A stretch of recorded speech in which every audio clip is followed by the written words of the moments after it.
Hello, my name is Julius Nyaga. I am an advocate at International Justice Mission. IJM is a global organization that seeks to protect people who live in poverty from violence.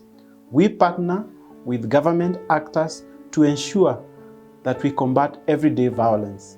At IJM, we believe that when the criminal justice system is working, it will protect people from violence. When the system is strengthened, it will create confidence for people to rely on it to protect them from violence. I represent victims and survivors of violence in court to pursue justice.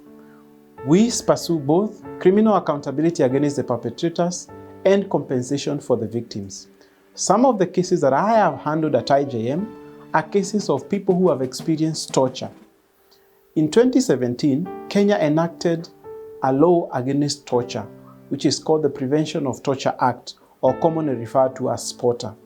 Under that act, all forms of torture are disallowed in Kenya. For any act to constitute as torture, it must have three ingredients.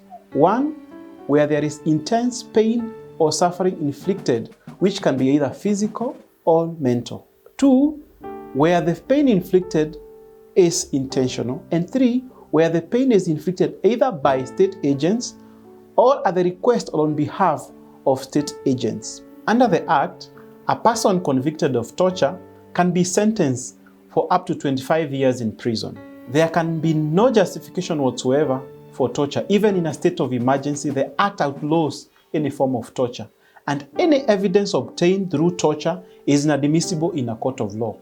In fact, the Act protects any officer who defies an order to torture someone and states that there can be no disciplinary proceedings held against such a person.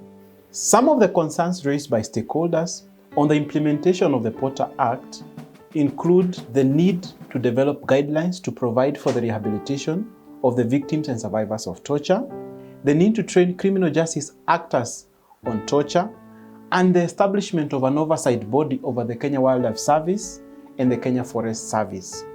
There has been concerns that whereas there is an oversight body over the National Police Service, which is the Independent Policing Oversight Authority, IPOA, there is no oversight over Kenya Wildlife Service and the Kenya Forest Service. And yet, at times, they have been accused of serious human rights violations, including torture. IJM supports various stakeholders in the full implementation of the Torture Act and is in partnership with government actors and the relevant stakeholders to realize the same.